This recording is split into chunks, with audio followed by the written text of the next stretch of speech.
Yeah, looks pretty good. Yeah, All I dig right. it. All right. Here with Jimmy Man, Kentucky basketball cards.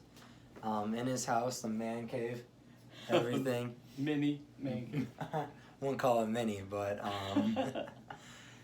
just here asking him a few questions and ripping some packs after this. Yes. So let's get started. Twist And my arm. I will. So when did you get into sports card collecting and what got you into it? So, first pack I ever opened was 1985 Topps. So I was 9 years old, or 8, depending on where I was that year. And I'll never forget it. My dad took me out there. I love sports. I was like any kid in Kentucky, playing baseball, playing basketball, and had heard of it. And we went to this card shop out on Clays Mill Road, and we walked in and they said, "Well, you want to try this or this?" And 85 Topps baseball. And I said, "Well, what's the cards you want to get out of this?" My dad asked, and he said, Dwight Gooden rookie. And I opened the first pack, and on the top is Dwight Gooden. And I was hooked. It was over after that. Like, I was in. It's like hitting the lottery, your first ticket back then. And I've still got the Dwight Gooden card sitting right there on my shelf. I also think, so even young, I love history. I love reading about history. I love studying history. I never took a history class I didn't like going to. And I love sports. So to me, cards are the perfect intersection of sports and history. It's a snapshot in time.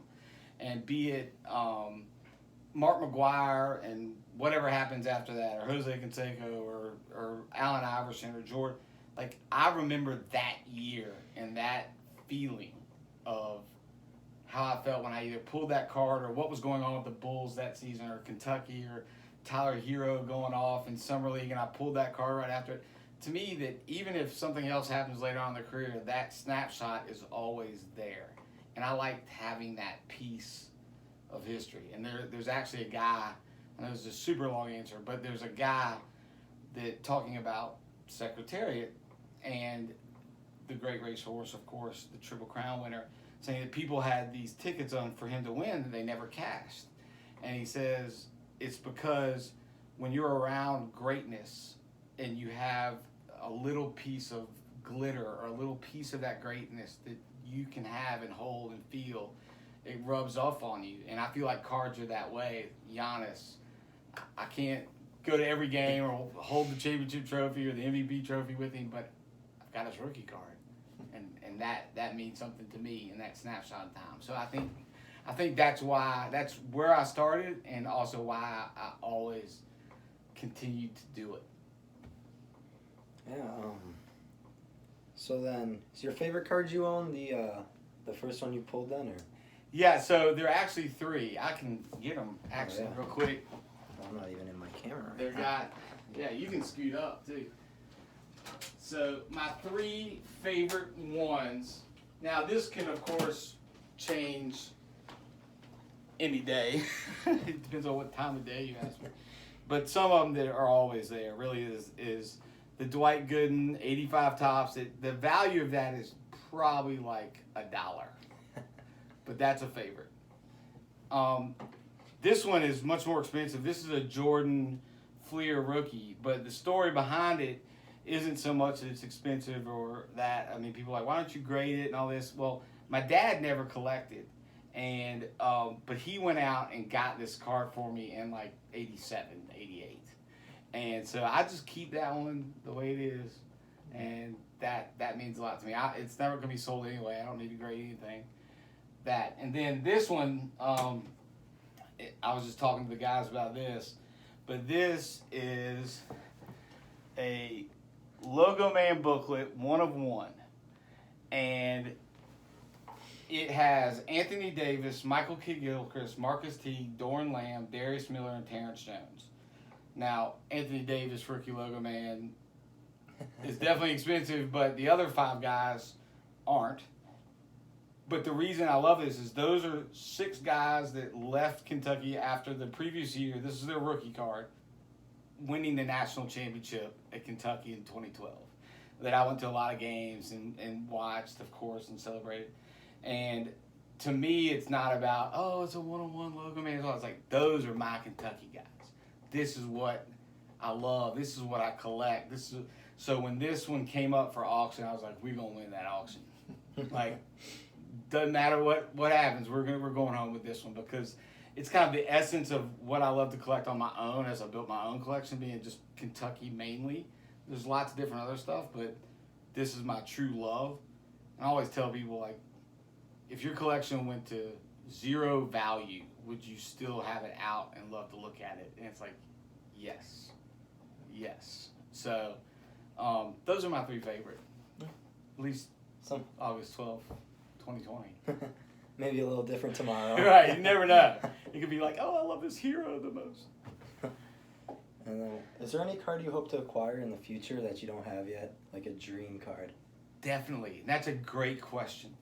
I would say I can think of a couple off the bat. One is a Satchel Paige Leaf rookie card. And the reason I've read a Satchel Paige biography when I was 11, and it sent me off trying to do the 1953 top set. And I couldn't afford, of course, that stuff, even what the prices were back then. And I would I started that set when I was 11 buying commons. None of it's graded, most of it's not graded. And finished it when I was 38 at the first national I ever went to. And got the Mickey Mantle, got the Satchel Paige, got all that. But then I went and found the Satchel Paige Bowman rookie, and then the Leaf one. It's got a yellow background. It's extraordinarily short printed. But I just loved Satchel Paige as a kid. So that's absolutely one of my dream cards. I would say on the other, I would probably say I don't have one right now. I'd love to get a Tyler Hero National Treasures, a really nice one that's out there. That's not going to be as difficult as Satchel, but it's still hard. And then there's this weird, like, so I also try and collect old sets that have value. Like I did the whole 61-62 Fleer basketball set, which is like Oscar Iverson rookie, Elgin Baylor, all this. So I did 86-87 Fleer set. I'm doing the 93 Finest set right now, like ones that, like first refractors, first modern basketball set to blow up, 86-87. First, huge rookie set was 61-62. But there's a 57 Topps basketball, and there's a 48 Bowman basketball. And in that Bowman is George Mikan. And I would really like to get that George Mikan card, and then I could go after the rest of the set. So, Satchel Paige, Tyler Hero, George Mikan, all over the board. Oh, that's... You thought about that a lot. Oh, yeah. It's what I love to think about. So what's a favorite part of the hobby for you? Is it the collecting, the people, the people, hands down. I mean, it's not even close. The collecting is a huge part of it, and getting the stuff and all that. But if it's just about having the stuff, then if you, like, to me, I think the hobby is inherently meant to be shared, right? Yeah. Like on its very basic. Because otherwise, you're just sitting in a room by yourself with lots of stuff, right? Like that's why it's so fun to look through Instagram or Twitter and people show their stuff. That's why it doesn't make any sense when people get jealous or critical or like, oh, that's better, or my collection's better than yours, and people say like, oh, I wish mine would, like. It's not about that, because what my collection means to me can never mean the same to you. Now you can say, I wish I had as much money in my collection as yours. Okay, great. If you want to play that game, go spend money in stocks. You'll make more and you'll last longer. But to me, it's about cards are a fun vehicle to meet cool people. Exactly why y'all are here, right? Yeah. Like it's how I met Ryan Johnson, card collector too. It's how I met Mealy Pops. It's how I met and these are friends that I talk to about life outside of cards. Cards got me there. What a cool thing to get you there. Something we love, sports and stuff that goes up and down and value and all that. But to me, it's like I wouldn't want to watch a Kentucky basketball game by myself and Rub, even if we win. I want to see it with everybody else feeling the ups and downs of the thing. Same with cards. So that's why I like to give stuff away. It's why when people give me stuff, I don't sell it. Like that's a connection. It's a relational piece. So don't get me wrong. I love finishing a set. I love that feeling, all that. But there's something soothing about it all to me. Either when I'm sorting or trading or giving, like that's just fun. But to me, it's the people that I meet and the way they enrich my life outside of cards that makes cards the coolest vehicle to get that. Yeah, and then mentioned Rupp Arena. Was that where your favorite sports experience was, or was it somewhere else? That, yes. I mean, there's no way it can't be, because it'd probably be number 1 through 10. I've got some other really favorite sports experiences, but I remember Carolina came to play in Rupp, and versus John Wall in his first year here. And Kentucky had been down quite a bit, and we were kind of getting our legs, and it was Wall, Bledsoe, Patterson, and Cousins on our team. And everybody was just waiting. It had been 8 years since we'd been really good. And John Wall just went nuts. And it was the most crazy game. It was so fun. I got a million crazy games. Tayshaun Prince hit 5 threes in a row in consecutive trips down the court against Carolina Rupp Arena. The last one he shot from the logo, like that Booker shot the other night. Yeah. And it went in, and I thought all of Lexington was going to fall into a sinkhole. It was unbelievable. I'll say outside of Kentucky stuff, watching number 1 Florida with Tim Tebow versus number 4 LSU in Death Valley in Baton Rouge at a night game was the craziest, like the loudest sports event I've ever been to, hands down. I thought that place was going to explode. I mean, people in their RVs were there Wednesday before the game. I was there all week, and I mean, these people started drinking Wednesday night for a Saturday night kickoff. It was insane. It was insane. But I've done Final Fours. I've done Stanley Cup. The only thing I think I haven't gone to is Super Bowl, which I'd love to see. I'd love to go to Lambeau one day. I've got some up there. But that, I would say, a couple of the Carolina games in Rupp Arena and LSU Death Valley game. And then I also, sorry, I could do this for a long time, but Auburn, Alabama, I went to that game with my buddy at the time who was at Alabama. Alabama won the game with 15 seconds to go, and I got my shirt ripped off and ended up 3 rows up from where I started because I was in the fraternity section. They just went bonkers. I was just an observer. I didn't care about either. And I just, all of a sudden, I'm shirtless, covered in beer, in the stands, 3 rows from my seat. And I was like, what happened?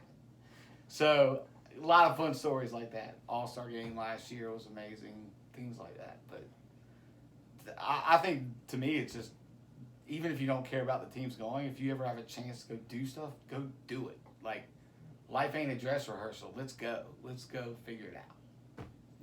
It's paid off. Yeah. So we were talking earlier about how the markets went up so much. Mm-hmm. You have any things, well, we talked a little about this, but any predictions for the hobby, short or long term? It's interesting. Like, it's a really good question. I want to be careful not to say it like I actually truly know what's going on. Yeah. Just Or I'm pumping up different things. Like, a lot of it, I feel like I feel good about certain guesses I make on basketball because I was a high school coach, I worked in Kentucky, I understand the sport. Like, that guy's a tweener. This guy probably doesn't have the handle to make it. I feel like I can guess sort of well, but not always right by a long shot. Football and baseball, I'm not as good. I'm just following the herd and having some fun. But I think that, here's what I think. I think in the last 18 months, you've had 6 articles about cards and investing in the Wall Street Journal in 18 months, and 2 in Forbes. And what that does, having worked in finance too, the guys that read that stuff, they don't see, oh, I've always wanted that Pascal Siakam. They see all this as an asset class. And that class is returning 53% on what they invest. It's returning, there was one article that put the top 100 baseball cards versus the S&P 500 over a 10-year span. And baseball cards, the return on investment, if they had sold them, was 153% gain. They don't care what the card is. They know if I invest this and I get 153% gain, I'm going to invest. That's over a 10-year span. So you got all these guys that read the Wall Street Journal and Forbes, different things that have, like it could be Davey Day Trader that makes $300,000 a week or a month or a year, and going and buying a Zion for $15,000 isn't anything to them. And they're thinking, I'm going to make 153%, and that is driving the market up. As soon as it stops returning that, you'll have some of those guys leave. But the interesting thing is, that one reason I used to go and trade football stuff, Dak and Zeke rookies, for back when they were more equal. Jordan autos in his Bulls uniform, LeBron autos in his Cavs uniform, because I said, well, they're not making these anymore. There are 100 one-on-ones a product on some of these other guys, and Jordan in a Bulls uniform is like a bear, but it's never going to go down. LeBron, after he won, coming back 3-1, he's the first guy to ever come back from 3-1. So I bought an exquisite booklet that night. I posted it the other night on Instagram. Like, to me, that was just being smart. Now, with the stuff now, to me, the numbered stuff, my prediction is will retain value. I think the unnumbered stuff, I'm more wary on, because you just don't know how many out there. And if Luka Prisms, there's 7,000 tens, then that's essentially a 1 of 7,000 card. The guys that spend a lot of money, they don't want something that's 1 of 7,000. I don't want something that's 1 of 7,000. I don't care. There's no rarity there. It's not as special. I think that those things could come down in the future. I don't know, because everybody's buying them and loving them now. I think they look pretty and they're great, and sometimes that's all it takes. But in terms of longevity, I think if something's out of 10 and it's a Luka or a Jordan or something like that, then there are a lot of fans and there are only 10 of them.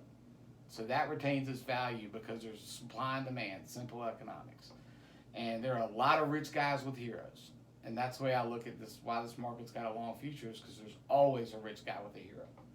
Doesn't matter if it's a recession, doesn't matter if this is going down here, there's always somebody with a lot of money who absolutely loves Jordan, Pele, Tebow, Brady, who doesn't matter. So to me, I'd rather have the lesser numbered versions of the all-time greats. And then on the side, I'm going to go get what I love, which is Kentucky guys. Keldon Johnson, Taylor Hero, P.J. Washington. If they go up, great. If they don't, it's okay too. Yeah. And then... Sorry, I got a little do here. Oh, no, it's fine. So who's one player right now, any sport, that you just think has huge upside? Could be Kentucky, yeah. Anything. I think there are a couple guys.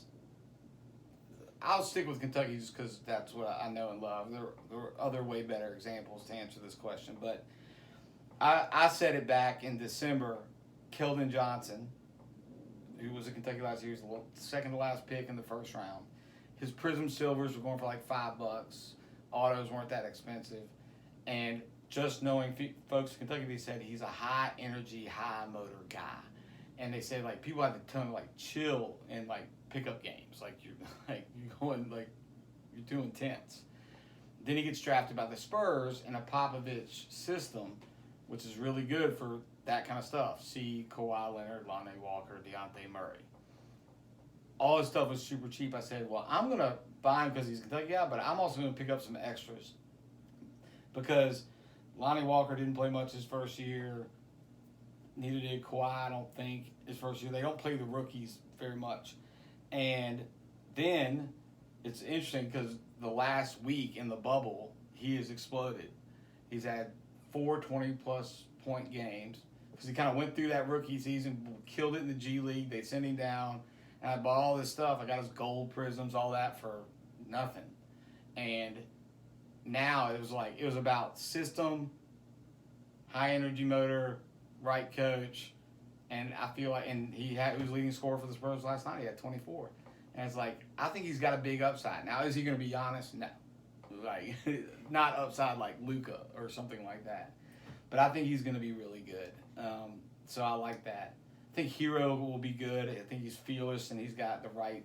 Again, The Pat Riley system, also a Kentucky guy, Pat Riley. With Butler and Bam and all these guys that work real hard, they're in the gym extra hours and all that, and the Heat culture, which you always hear about. Like, I think he'll be good. He'll always be a third star on that team, but I think he'll be really good. But his prices are already crazy. I'm really interested to see what Lynn Bowden does in the NFL. It was really interesting to see this guy as a wide receiver and kick returner be a quarterback for a year because we lost 3 quarterbacks. And everybody knows he's not going to throw. He would throw like 3 times a game. So you're going to run it. He's going to run it. And he would still get 250 yards a game. 200, like, everybody knows the game plan, including the other defense, and he still got 200 yards. So him, kind of the same thing. The Raiders have been a mess in the past, but a switchblade, like a pocket knife guy, Swiss Army knife guy like that, under John Gruden, I'd like to see where that leads. Football careers are an average of 3 years, but those are 3 that I'm really excited to see. Obviously, P.J. Washington. I mean, he had a better debut than Zion. Zion's debut was huge, worldwide news. And P.J.'s no Zion, but he had 7 threes in his NBA debut. He wasn't a three-point guy here, but small market, not Zion, not dunking people out of existence, things like that. I have to, outside of Kentucky guys, man, I have to do some thoughts. I'm still not sold on Bol. I know everybody's going crazy. I think Gary Trent's got more interesting, and he's been killing it. I know Bol does some good stuff, but I'm not sold, and I may be way wrong. But he's kind of stacked up behind Jokic and MPJ and Jamal Murray there. Like, can he put some good minutes in and get a double-double? Maybe. But I also saw Nurkic absolutely dunk him in the next week last week from Portland. But that's the thing. Everybody's reacting on like a game-by-game basis, and stuff's going way up and way down. That I don't think that's how you got to do it. Like, I think that there's some sleepers out there. Like, Gary Trent was a rookie when Luka was, and now he's coming to fruition. But people sold all their stuff. I don't know. I could go on for days on that. But I think I was right on Keldon Johnson, so we'll see. All right, so this is one I think I know the answer to. Okay. But I'm going to still let you answer it. What do you consider before you buy the sports cards? So, a lot of things. Like, what does it mean to me? For sure. It's not always... Like, it really is... I'm a collector first. And always. And is it... what I consider is, if this value of this thing goes to 0... would I still love it? If it was worth nothing but something that's cool on display in my home, then I'll say, okay, if it's yes, then I'll usually go get it. Or if it's something that I think that has an emotional attachment, a memory to it, like those are like first couple things through my head. It's why MPJ is great. People bought on him early. I just don't care about the Nuggets, and I don't care about MPJ, so I'll sell it and let it go. Like, there's no attachment to me. If I went and saw a Nuggets game and had a ball and enjoyed it and saw MPJ go nuts, then, okay, well, then maybe there's an attachment there now, and I'll go get some. I did that with Aaron Judge. I saw him early on in his career, the year he blew up, and went and bought a rookie of his. But I was at Yankee Stadium, saw the game, he made a great catch. It was awesome. Like, to me, that's a huge part of it. And then I'd say before I buy it, a lot of times too, I'll buy stuff because I know, and give it to somebody I know would love it. I'll do that a bunch where, you love Giannis, I see this at a great deal. I don't collect Giannis, but if I can pick it up and send it to Aiden, then awesome. Or Calvert Chaney to Andy Fortner in Indiana, or, a great Lions player from Aman John to Scala in Connecticut. I love knowing what other people collect and being on the lookout for them. So, yes, condition, all that stuff, but that's, of course you would look at those things. But to me, the most important things are personal attachment, long-term emotional value, and then sometimes if you're making the investment, like I said, the ones that have less of a chance of going down. And then you opened your online shop recently, right? Yeah. Yeah, so how's that experience been? It's been awesome. Like, it's been so awesome. I even made a video we're sending out to the people that have come back and bought several times. We're going to give them a certain percent off for life, just because I've got so much stuff, as you can see in here, and you'll see when we go to the storage unit, that I don't need it all. So I'm going to sell some to fund the hobby and fund this. But it's been so fun to see the reactions of people getting stuff from us, or that they couldn't get elsewhere, or for a better price, or different things like that. And to do it with David Diamonstein, my partner, who I've known since I was 16, like, that's the real joy. It's not getting money for cards. I could do that by myself. It's building something with one of my best friends. It's coming back to Kentucky and hopefully opening a shop where we can have UK players come and sign, and then father-sons come get Tyrese Maxey's autograph, and let's watch that happen, or slip a kid a pack that can't afford it, or things like that, where at this point in my life, I'm set enough to be able to do that, but do so less so with the nickel and dime perspective. Like, definitely need to make money, got to do that, get it, we'll do that. But we got inventory for a decade, as you'll see at the storage unit, and then start selling boxes and doing special things for people that love the hobby, not as an asset class, but a true joy, and that vehicle to experience something. So is a brick and mortar something in the works, something you thought about? Oh, it's in the works. Oh. It is in the works. So, and when we do it, I want it to, I've got big dreams, of course. We all got dreams. But I want to do it so it doesn't look like every other baseball card shop everybody's been in. With nothing wrong with it. I love it, clearly. I go to the shop right now.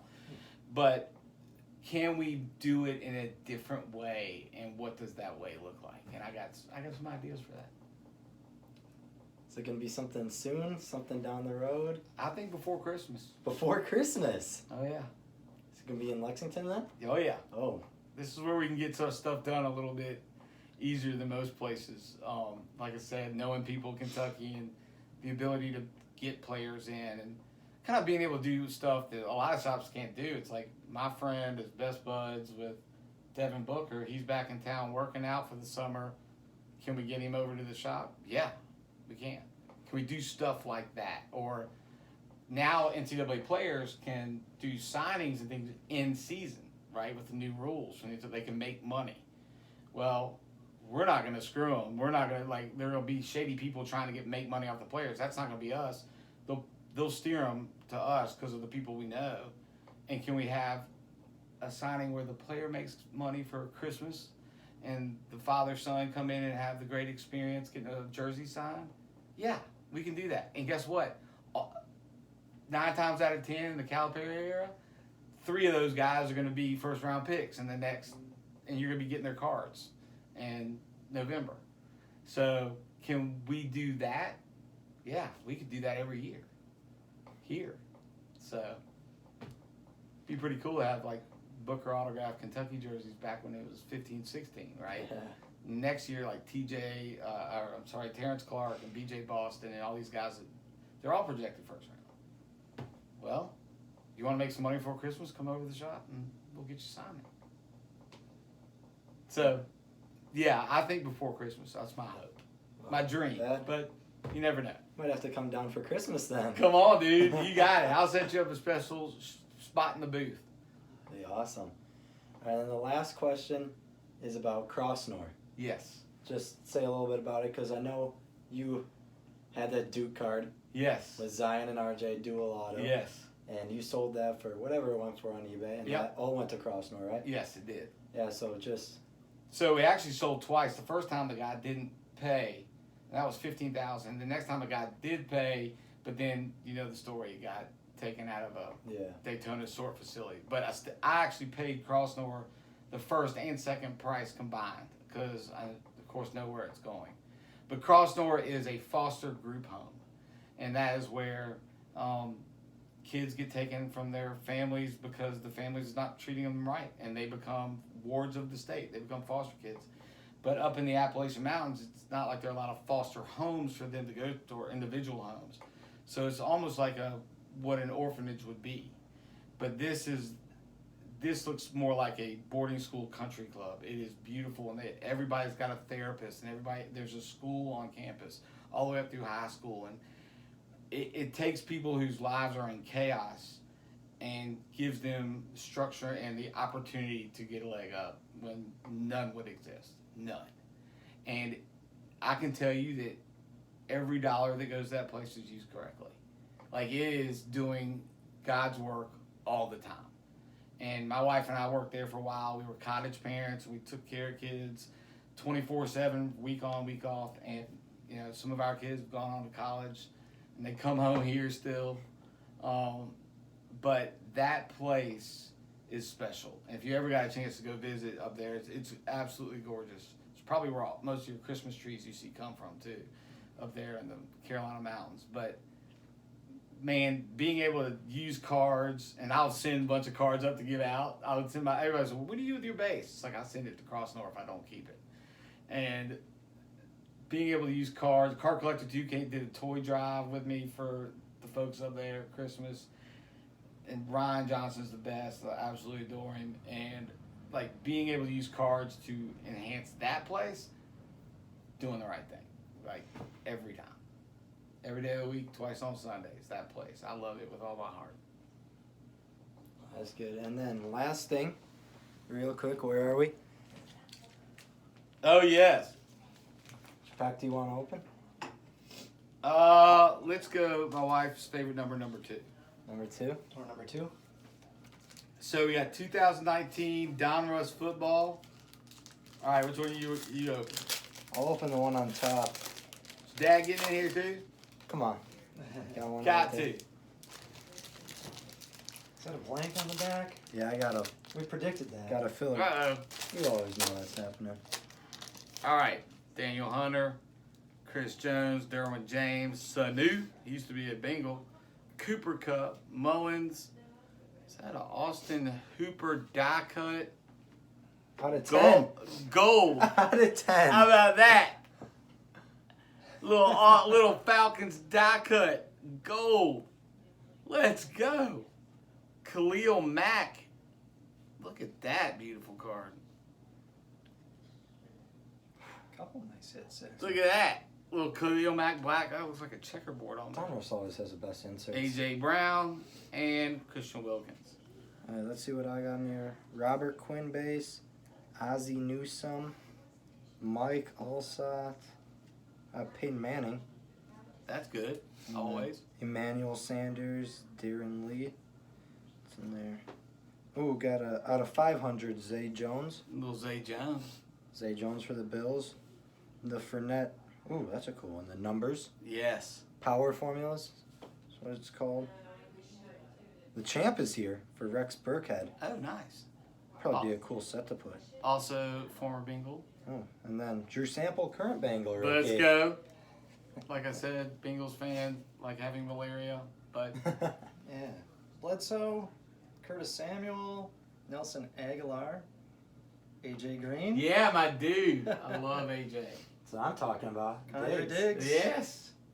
Ryan Kerrigan, got an Ed Oliver press proof, Oh, nice. Dan Marino Legend Series. Oh, That's a pretty card. Beautiful looking card too. You guys see that? Yeah. Who we got here? Nick Mullins and Marquise Brown. Hollywood Nice. Brown. Hollywood Brown. Got a couple AJ's in nice here ones. too. Oh, you keep those. Keep Oh, those. for real? Yeah. Absolutely. Dude, Yeah. thank y'all. Yeah. Well, thank you for Of course. doing this. I'm honored. I really am. It's been fun to be down here. Well, look, we haven't gone to storage unit yet. Just wait. Just wait. We're on our way there now. All right. Follow my man.